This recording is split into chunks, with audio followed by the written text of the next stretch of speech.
Hello, ladies and gentlemen. Welcome back to another episode here on European Confessions. The following story that you're going to be listening to, it was sent to me by one of our dear sister. Strange things indeed they do happen in this world. So our dear sister was saying that she can't get married because her father is a businessman, a ritualist.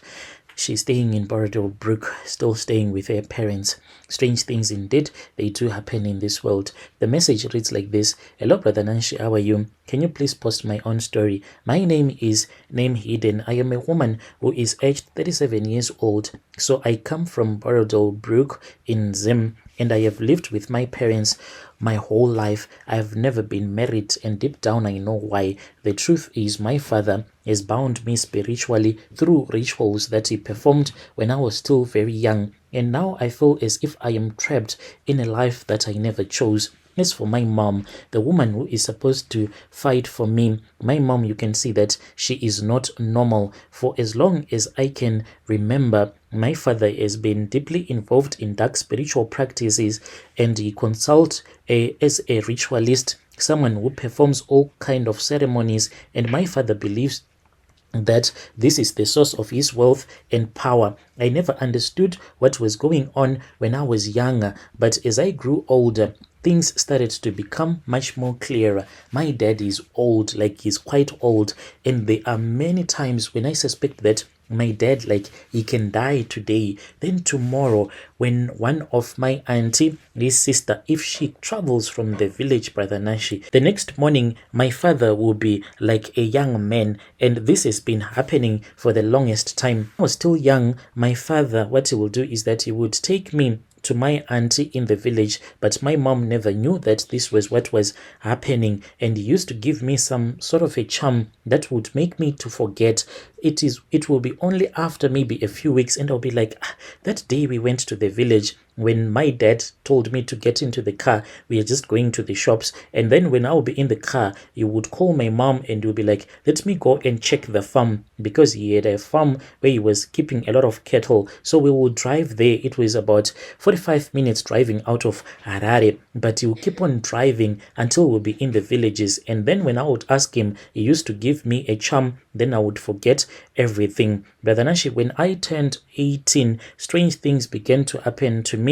I started having dreams, horrible, vivid dreams of a man that I had never met, who claimed to be my husband, who claimed that me and him, we had a wedding in the spiritual realm, and he was like, your father gave you to me, and I have the right to claim you as mine. You are mine. Don't you know that if you want, you can go and ask your father? In these dreams, he would come to me each and every night, acting as though we were married. I would wake up feeling drained, as if I was someone who would have walked for a very long distance, confused and terrified. And when I would look between my legs, at that time I had never slept with a man before, but I will see that there will be semen that will be coming out of my private parts. So I used to tell my mom about the dreams. The mistake that my mom did was that she would go and report these dreams to my father, and she would tell my father everything that she wanted to do to go to the white garment prophets. My mom, that was when she had a stroke, like her left part of the body, she could not do anything. She had a stroke for about a year, then she recovered. When my mom recovered mentally, like she never recovered. And after that, she started saying, whenever I would tell her that, Mom, this is what is happening to me, and she'll be like, go and speak with your father. I do not want to fall sick again. And sometimes she would even say that it was just my imagination. But I knew, and she knew, that this was not. And I would see her crying after she would have sent me to my father. As time passed on, the dreams became more frequent, and I started noticing a pattern in my life. Every time that I would enter into a relationship with a man in the real world, something would always go wrong. Either the man would suddenly lose interest, or strange accidents will happen, causing the relationship to fall apart.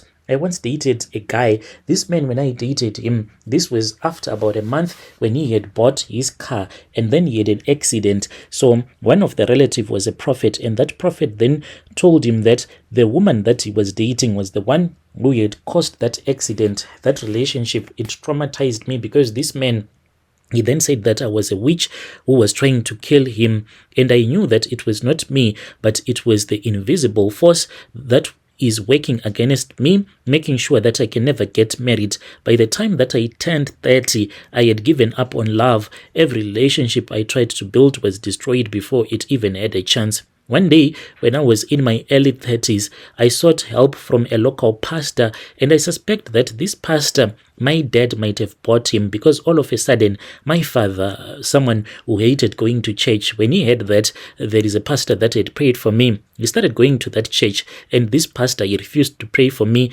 anymore. So I went to that pastor when I could not take it anymore. The dreams, the failed relationships, the constant feeling of being watched by something that I cannot see. The pastor prayed for me, and that was when I learned the truth. And he said that, my daughter, you have a spiritual husband. This spiritual husband is bound to you because of the rituals that your father performed when you were still young. My father sold me into the spiritual realm in exchange for his success, and now I pay the price for his choices. The pastor explained that this spiritual husband was the one that was responsible for my failed relationships, for the car accidents, the terrible dreams, and the reason why I've never been able to get married. He said that these kind of spiritual bonds are very powerful and difficult to break.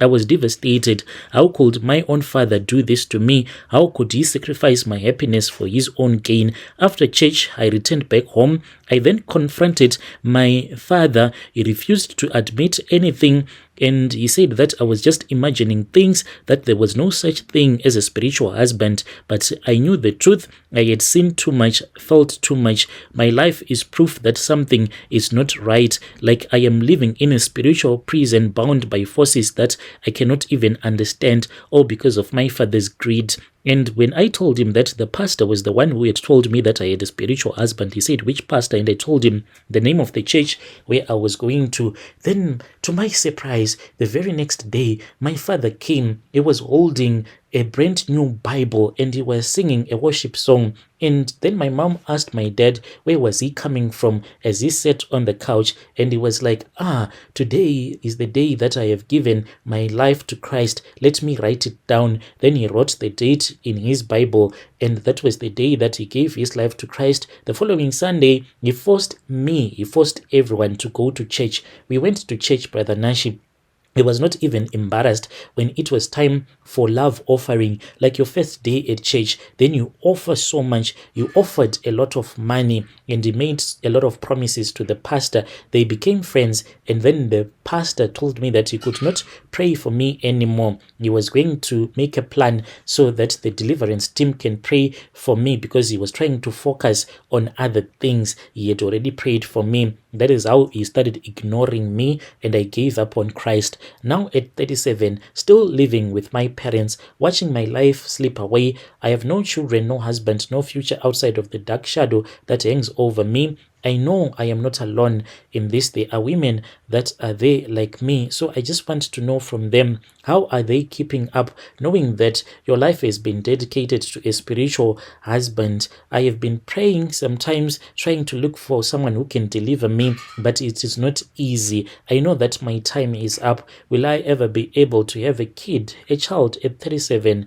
Will I ever get married at such an age? This is my own story, Brother Nashi. Dear listeners, right there was a message that was sent to me by one of our dear sister. That was the translation of the message that he sent to me. Strange things indeed, they do happen in this world.